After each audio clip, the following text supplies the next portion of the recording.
జై శ్రీరామ్ అందరికీ నమస్కారం. వెల్కమ్ టు న్యూస్ అఖండ. నేను మీ కస్తూరి శ్రీధర్. మిత్రులారా, ప్రపంచ స్థాయిలో మన సాయుధ దళాలను మోడీ ప్రభుత్వం ఏ విధంగా ఆధునీకరిస్తుందో ఈ న్యూస్ ద్వారా చెప్పే ప్రయత్నం చేస్తా. ఓకేనా? సరే, ఈ న్యూస్ చెప్పబోయే ముందు మీకందరూ కూడా ఒక చిన్న విజ్ఞప్తి. పేరుకు మన ఛానల్కు 2.5 లక్షల మందికి పైగా సబ్స్క్రైబర్లు ఉన్నారు, అవునా కాదా? కానీ మన ఛానల్ యొక్క నిర్వహణకు, అదేవిధంగా మన ఛానల్ను మరింతగా బలోపేతం చేసుకోవడానికి ఆర్థిక సాయం అందించమని చెప్పి అడిగితే కనీసం 1000 మందిలో ఒక్కరు కూడా ముందుకు రావడం లేదు. నిజంగా చాలా బాధాకరం ఇదైతే. ఒకవేళ ఎవరైనా సాయం చేస్తున్నారు అని అంటే అది కూడా ఈ పెన్షన్ తీసుకుంటూ ఉంటారు కదా పెద్దోళ్ళు, అలాంటి వాళ్ళందరూ కూడా చేస్తున్నారు. యువతలో 99% మంది ముందుకు రావడం. అసలు నేను ఏదైనా చెడ్డ పని చేస్తున్నానా, నేను ఏదైనా దేశానికి ఉపయోగపడిన పని ఏదైనా చేస్తున్నానా, మీరే ఒకసారి ఆలోచించండి. నేను చేసే పని వల్ల మన ధర్మానికి కానీ దేశానికి కానీ ఏదైనా మంచి జరుగుతుంది అంటే మీ శక్తి మేరకు నెలలో ఎంతో కొంత ఆర్థిక సాయం అందించండి. మీ ఆర్థిక పరిస్థితి బాగాలేకపోతే నాకు ₹1 కూడా ఇవ్వలే, లేదా చెప్పే కదా నెలలో ఒక్కసారి మీకు ఎంత వీలైతే అంత, అది ఎంత చిన్న మొత్తమైనా కూడా మన ఛానల్కి ఆర్థిక సహకారం అందించండి ప్లీజ్. మీకు స్క్రీన్ మీదనే QR కోడ్ ఉంటుంది అనమాట, దాన్ని స్కాన్ చేసైనా సరే మన డబ్బులు పంపించవచ్చు. లేదా ఆ కింద నెంబర్ ఇచ్చాను చూడండి, ఆ నెంబర్కు గూగుల్ పే కావచ్చు, పేటిఎం కావచ్చు, ఫోన్పే కావచ్చు, అలా అయినా కూడా మీరు డబ్బులు పంపించవచ్చు. అలా కూడా వీలు కాకపోతే కామెంట్ బాక్స్లో మన అకౌంట్కి సంబంధించిన డీటెయిల్స్ ఇస్తా, అలా అయినా కూడా మీరు డబ్బులు పంపించవచ్చు. లేదు ఏ విధంగా ప్రయత్నం చేసినా మీకు డబ్బులు పోవాలా, అలా ఏదైనా జరిగితే ఈ స్క్రీన్ మీద కనిపించే నెంబర్కే వాట్సాప్ ఉంటుంది. ఆ వాట్సాప్లో నాకు ఒకసారి మెసేజ్ చేయండి. మీరు కాల్ చేసినప్పుడు సమయానికి నేను స్పందించలేకపోయినా మీరు పెట్టేటటువంటి మెసేజ్కు 100కి 100 నేనైతే రిప్లై ఇస్తాను. దయచేసి ఏదో ఒక విధంగా మన ఛానల్కి అయితే మీ ఆర్థిక సహకారాన్ని అందించండి. సరే, ఇక న్యూస్ విషయానికి వస్తే మన భారతీయ సైనికుల పరాక్రమం గురించి పెద్దగా నేనైతే మీకు చెప్పాల్సిన అవసరం లేదు. ఎందుకంటే మన సైన్యం ఎంత పవర్ఫుల్లో, ఎంత దమ్ముండేదో మీకు కూడా బాగా తెలుసు. మనకు స్వాతంత్రం వచ్చిన తర్వాత మనం చేసిన అన్ని యుద్ధాల్లో కూడా మన విజయాలు అయితే సాధించినాం. ఒక్క 1962లో చైనాతో జరిగినటువంటి యుద్ధంలో తప్ప, ఈ 1922లో జరిగినటువంటి యుద్ధం తప్ప మనం చేసినటువంటి మిగతా 4 యుద్ధాలలో విజయం అయితే సాధించాం. అందుకు కారణం మన సైనికులు. 1962లో జరిగినటువంటి యుద్ధంలో మనమే విజయం సాధించేవాళ్ళం. కానీ అప్పట్లో మన సైనికులకు యుద్ధం చేయడానికి కావాల్సినటువంటి ఆయుధాలు కూడా లేవు. చెప్పాలంటే ఈ తుపాకులు లేవు, మందుగుండు లేదు, చెప్పుకుంటే సిగ్గుచేటు. కానీ సైనికులకు తినడానికి తిండి కూడా సరిగ్గా లేదనమాట. అప్పటి నెహ్రూ ప్రభుత్వం మన సైనికులకు కనీస సదుపాయాలను కూడా కల్పించాల. వాళ్ళ చావు వాళ్ళు చేస్తారులే అని చెప్పేసి వదిలేసింది. ఫలితంగా ఏంటంటే అప్పటి యుద్ధంలో మన భారతదేశం ఓడిపోవాల్సి వచ్చిందనమాట. ఎవరి చేతగాంతనం వల్ల? నెహ్రూ ప్రభుత్వం యొక్క చేతగాంతనం వల్ల. అంతేగాని మన సైన్యానికి చేతగా కాదు, మన సైన్యానికి దమ్ములేక కాదు. అది కేవలం కాంగ్రెస్ యొక్క లోపం, నెహ్రూ పరిపాలన యొక్క తప్పిదం, వాళ్ళ అసమర్థత పాలన. అర్థమవుతుందా?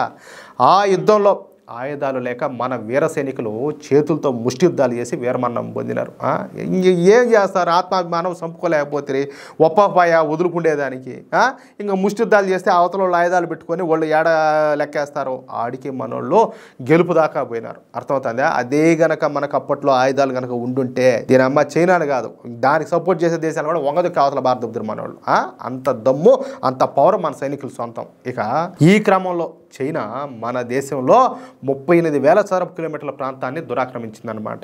అయినప్పటికీ అప్పటి కాంగ్రెస్ ప్రభుత్వం ఈ విషయాన్ని తేలిగ్గా తీసుకునింది. వీళ్ళదైతే కదా అస్తే ఏమి నాయన గారిదే, వీళ్ళ తాతగారిదే కాదు కదా, దేశం ఉంది కదా. దేశం పోతే వీళ్ళకేమి, వీళ్ళకి వచ్చేటి వీళ్ళకి వచ్చా ఉంటాయి అజ్జాలు. అందుకు కదా ఏం మాట్లాడకుండా సైలెంట్ కూర్చున్నది. అప్పటి ప్రధాని నెహ్రూ అక్కడ గడ్డి కూడా మోసదు, దానికోసం ఎందుకు మీరంతా రచ్చరచ్చ చేస్తారని చెప్పేసి పార్లమెంట్ సాక్షిగా ఈయన కథలు కూడా బలికినాడు అనమాట, జోకులు వేసినాడు. అంటే మన దేశ భూభాగం అంటే ఎంత చులకనో చూడండి ఆయనకు ఒకసారి. కనీసం ఒక అంగుళం, ఒక అడుగైనా కూడా శత్రుదేశం వాళ్ళు మన దేశంలోకి భూభాగంలోకి రావాలంటే మనోళ్ళు రానిరు. మన సైన్యం తరిగి కొడతారు, అడ్డుపడతారు, ప్రాణాలు అడ్డం వచ్చారు. అట్టాడిది 38,000 చదరపు కిలోమీటర్ల భూభాగాన్ని మనం కోల్పోతే చైనా వాళ్ళు దొబ్బేచ్చే, అది కూడా ఈ చేతగానోడి చేతగాంతనం వల్ల. దానికి ఏమాత్రం కూడా మాట్లాడకుండా పైగా ఆడి గడ్డి కూడా మోల్సదు, దాన్ని మనం ఏం చేసుకుంటామని చెప్పి ఎకిలి మాటలు మాట్లాడతాడా? కానీ చైనా ఆక్రమించుకున్నటువంటి ఆ ప్రాంతం మొత్తం కూడా భౌగోళికంగా మనకు అత్యంత కీలకమైందనమాట. కనీసం మన సైనికుల చేతికి తుపాకులైనా ఇచ్చుంటే మన వీర సైనికులు చైనా కంటే చుక్కలు చూపించేవాళ్ళు. చైనాను సరిహద్దు లోపలే పాచిపెట్టినట్టే. అవునా కాదా చెప్పండి, మీరే ఆలోచించండి ఒకసారి. ఇకపోతే మన మోడీ ప్రభుత్వం మన సైనికులకు కావలసినటువంటి ఆయుధాలపైన దృష్టి పెట్టింది. ఇందులో భాగంగా మన సాయుధ దళాలను ఆధునీకరించడం మొదలుపెట్టింది. ఇందుకోసం ఈ ఒక్క సంవత్సరంలోనే 1.46 లక్షల కోట్ల రూపాయలను కేటాయించిందనమాట. ఈ క్రమంలో కీలక మిలిటరీ ప్రాజెక్టులకు గత ఆగస్టు నెలలో రక్షణ ఉత్పత్తుల కొనుగోలు మండలి ఆమోదం తెలిపింది. రక్షణ శాఖ మంత్రి అయినటువంటి రాజ్నాథ్ సింగ్ గారి అధ్యక్షతన జరిగినటువంటి ఈ మండలి సమావేశంలో 67,000 కోట్ల విలువ చేసినటువంటి ప్రాజెక్టులకు అంగీకారం తెలిపినారు. ఇందులో దీర్ఘగమన డ్రోన్లు, పర్వత ప్రాంత రాడార్లు, క్షిపణుల వ్యవస్థలో ఉన్నాయన్నమాట. నేవీ కోసం కాంపాక్ట్ అటానమస్ సర్వీస్ క్రాఫ్ట్, అలాగే బ్రహ్మోస్ ఫైర్ కంట్రోల్ సిస్టంతో పాటు లాంచర్లను కూడా కొనుగోలు చేశారు. బారక్ 1 క్షిపణి వ్యవస్థ స్థాయిని 2 పెంచారు. వాయుసేన కోసం పర్వత ప్రాంత రాడార్లు, సాక్ష్యం, స్పైడర్ ఆయుధ వ్యవస్థలను కొనుగోలు చేశారు. అలాగే త్రివిధ దళాల కోసం మానవరహిత విమానాలైనటువంటి మీడియం ఆల్టిట్యూడ్ లాంగ్ ఎండ్యూరెన్స్, అలాగే రిమోట్లీ పైలటెడ్ ఎయిర్ క్రాఫ్ట్లను సేకరించేందుకు అనుమతినిచ్చారనమాట. మళ్ళీ ఇప్పుడు కొత్తగా మన భారతదేశ రక్షణ రంగాన్ని మరింత బలోపేతం చేసే దిశగా కేంద్ర ప్రభుత్వం మరో కీలక నిర్ణయం అయితే తీసుకునింది. ఈ త్రివిధ దళాల ఆధునీకరణ కోసం సుమారుగా మరో 79,000 కోట్ల విలువైనటువంటి సైనిక పరికరాలు, అదేవిధంగా ఆయుధాల కొనుగోలు ప్రతిపాదనలకు పచ్చజెండా ఊపినారన్నమాట. రక్షణ శాఖ మంత్రి రాజ్నాథ్ సింగ్ గారి అధ్యక్షతన గురువారం జరిగినటువంటి డిఫెన్స్ అక్విజిషన్ కౌన్సిల్ సమావేశంలో ఈ మేరకు ఆమోదం అయితే తెలిపినారన్నమాట. ఈ ఏడాది ఆగస్టులో 67,000 కోట్ల విలువైనటువంటి ప్రాజెక్టులకు అనుమతి ఇచ్చినటువంటి కేంద్రం ఇప్పుడు మరో భారీ కొనుగోలుకైతే సిద్ధమైంది. ఈ కొత్త కొనుగోళ్లలో భాగంగా మన భారతీయ నౌకాదళం కోసం అత్యాధునికమైనటువంటి ల్యాండింగ్ ప్లాట్ఫామ్ డాక్స్, అంటే వీటిని ఎల్పిడి అంటారనమాట, అలాగే naval surface guns, advanced light weight టార్పెడోలు, అలాగే electro optical infrared search systems, ఇవన్నీ కూడా సమకూరుస్తున్నారు. ఇకపోతే ఈ ఎల్పిడిల ద్వారా ఆర్మీ, అలాగే వైమానిక దళాలతో కలిసి నౌకాదళం ఉభయచర కార్యకలాపాలను మరింత సమర్థవంతంగా నిర్వహించగలుగుతుందని చెప్పేసి మన రక్షణ మంత్రిత్వ శాఖ అయితే పేర్కొనిందనమాట. మన డిఆర్డిఓ దేశీయంగా అభివృద్ధి చేసినటువంటి అడ్వాన్స్డ్ టార్పిడోలు, అలాగే సాంప్రదాయ, అలాగే అణు జలంతర్గాములు సైతం లక్ష్యంగా చేసుకోగలుగుతాయన్నమాట. చూడండి ఎంత పవర్ఫుల్లో. ఇక సైన్యం కోసం 2,408 ట్యాంక్ యుద్ధంసక నాగ్ మార్క్ 2 గైడెడ్ క్షిపణులు అయితే కొనుగోలు చేయనున్నారన్నమాట. వీటితో శత్రువుల యొక్క యుద్ధ వాహనాలు, బంకర్లను అయితే సులభంగా ధ్వంసం చేయొచ్చు. దీంతోపాటు భూతలం నుంచి, అంటే భూమి మీద నుంచి శత్రువుల యొక్క కదలికలను నిరంతరం పర్యవేక్షించేందుకు మొబైల్ ఎలక్ట్రానిక్ ఇంటెలిజెన్స్ వ్యవస్థను కూడా సమకూర్చుకొని ఉన్నారన్నమాట. అదేవిధంగా వైమానిక దళం కోసం లాంగ్ రేంజ్ టార్గెటింగ్ సిస్టమ్ల కొనుగోలు కూడా ఈ డిఏసి ఆమోదం అయితే తెలిపింది. మరోవైపు చూస్తే మన భారత సైన్యంలోని 380 పదాతి దళ బెటాలియన్లను ఆస్టిన్ డ్రోన్ ప్లాటూన్లతో అనుసంధానం చేసినట్లు పదాతి దళ డైరెక్టర్ జనరల్ అయినటువంటి లెఫ్టినెంట్ జనరల్ అజయ్ కుమార్ తెలిపినారన్నమాట.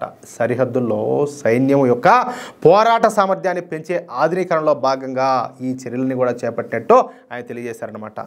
ప్రతి బెటాలియన్కు కేటాయించేటటువంటి ప్లాటూన్లో కనీసం 4 నిఘా డ్రోన్లు ఉంటాయని చెప్పేసి స్పష్టం చేశాడు. దీంతోపాటు 2,770 కోట్లతో 4.25 లక్షల తుపాకులను కూడా కొనుగోలు చేయనున్నట్టు ఆయన పేర్కొనడం ఇక్కడ విశేషం అనమాట. ఆలోచించండి మన ఆయుధ వ్యవస్థ ఏ స్థాయిలో పెరుగుతుందో. అసలు చెప్పాలంటే లెక్కలకే రావడంలో అసలు ఎప్పుడు చేస్తారు, ఏం చేస్తారు, ఏమేమి కొంటున్నారు, ఎన్ని కొంటున్నారు రా నాయన అనేసి. అట్లాంటిది ఈయనమ్మ నువ్వు మోసినన్ని, నువ్వు కాల్చినన్ని, నువ్వు పేల్చినన్ని అట్టుండాది మన రక్షణ వ్యవస్థలో. అంటే ఇప్పుడు మన భారత సైన్యాన్ని మన మోడీ ప్రభుత్వం వేగంగా ఆధునీకరిస్తుంది.